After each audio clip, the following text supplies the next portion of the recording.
Good morning. नमस्कार. बी ए भाग 2 भूगोलशास्त्र semester 4 paper क्रमांक 5 कृषी भूगोल शिवाजी विद्यापीठ परीक्षा प्रारूपानुसार विविध परीक्षांना उपयुक्त प्रश्नसंच क्रमांक 1 सहाय्यक प्राध्यापक प्रवीण कुमार कांबळे श्री शिवशाहू महाविद्यालय सरोद.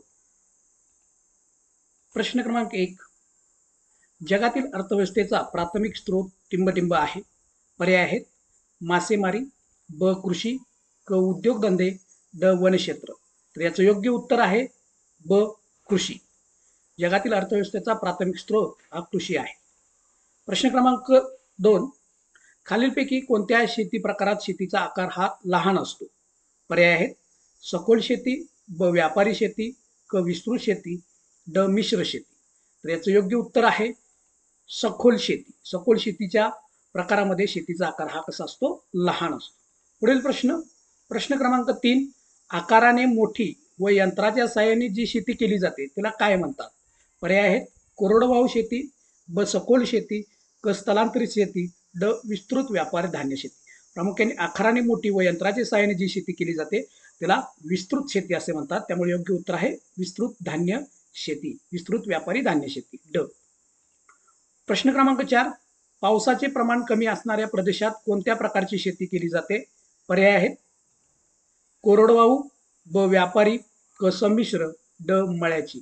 प्रामुख्याने पावसाचे प्रमाण कमी असणाऱ्या प्रदेशात कोरडवाहू ही शेती केली जाते. त्यामुळे योग्य उत्तर आहे अ कोरडवाहू. पुढील प्रश्न प्रश्न क्रमांक 5. जगात सर्वात जास्त कृषी क्षेत्र टिंबटिंब मध्ये आहे.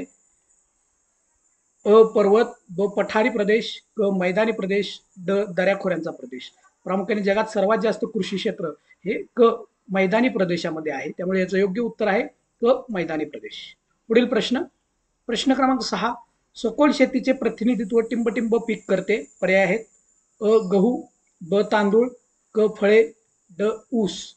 तर याचं योग्य उत्तर आहे तांदूळ. सखोल शेतीचे प्रतिनिधित्व हे तांदूळ पीक करते. पुढील प्रश्न प्रश्न क्रमांक 7. खालीलपैकी कोणत्या शेती प्रकारात कॉफी, रबर, कोको, चहा इत्यादी पिके घेतली जातात?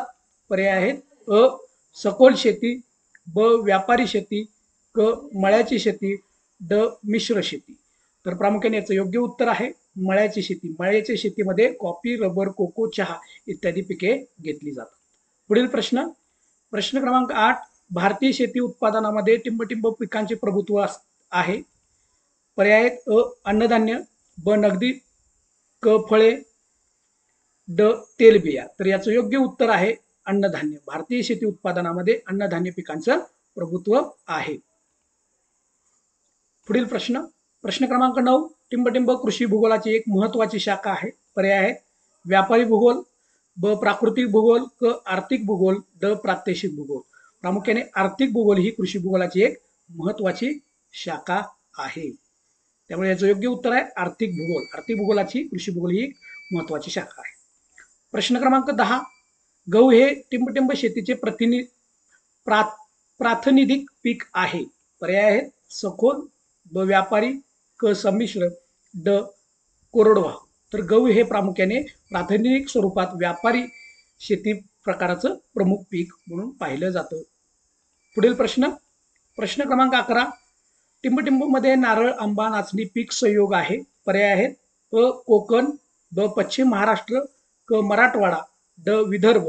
तर याचं योग्य उत्तर आहे कोकण. कोकणमध्ये प्रामुख्याने नारळ, आंबा, नाचणी या पीक संयोग पाहायला मिळतो.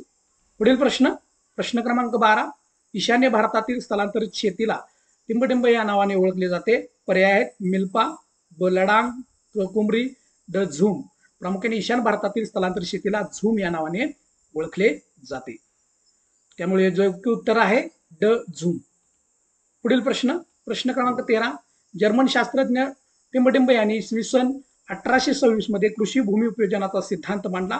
पर्याय आहेत जे एच वॉन थोनेन, ब हिलमन, क सायमन, ड कॉपॉक. तर याचं योग्य उत्तर आहे जे एच वॉन थोनेन. जर्मन शास्त्रज्ञ आहे हा. त्यांनी 1826 मध्ये कृषी भूमी उपयोजनाचा सिद्धांत मांडला. पुढील प्रश्न प्रश्न क्रमांक 14. जर्मन शास्त्रज्ञ जे एच वॉन थुनेन यांच्या उपयोजनाचा सिद्धांत खालीलपैकी कोणत्या गोष्टी गृहीत धरलेल्या आहेत? पर्याय आहेत स्पर्धात्मक नवीन छोटी बाजारपेठ, ब तांत्रिक शोधांचा प्रभाव, क जलवाहतुकीसाठी उपयुक्त नदी आणि ड वरील सर्व. तर याचं योग्य उत्तर आहे वरील सर्व. या वरील सर्व घटकांना काय केलेलं आहे, व्हॉन तुनेनं उपयोजनाच्या सिद्धांतामध्ये गृहीत धरलेलं आहे. प्रश्न क्रमांक 15. जर्मन शास्त्रज्ञ जे.एच. व्हॉन थुनेन यांच्या उपयोजनाच्या सिद्धांतामध्ये कोणत्या वाहतूक साधनांचा विचार केलेला आहे? पर्याय अ रेल्वे, ब घोडागाडी, क जलवाहतुकीसाठी उपयुक्त नदी आणि ड रस्ते.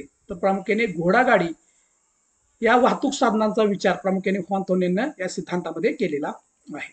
पुढील प्रश्न. प्रश्न क्रमांक 16. मिल्पा, कुंबरी, झूम, लडांग कोणत्या शेती प्रकाराची उदाहरणे आहेत?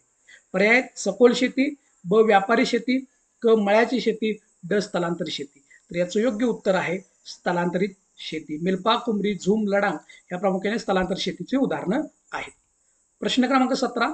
जर्मन शास्त्रज्ञ जे.एच. व्हॉन थुनेन यांच्या मते भूमिपूजनावर सर्वाधिक प्रभाव टाकणारा घटक कोणता आहे? पर्याय बाजारपेठ, ब वाहतूक खर्च, क उत्पादकता आणि ड बाजारभाव. तर याचं योग्य उत्तर आहे वाहतूक खर्च हा भूमी उपयोजनाच्या सिद्धांतावर प्रभाव टाकणारा प्रमुख घटक आहे हे आपल्याला सांगता येईल. पुढील प्रश्न. प्रश्न क्रमांक 18. विभाजित वर्तुळात भौगोलिक घटकांची टिंबटिंबमध्ये किंमत काढतात.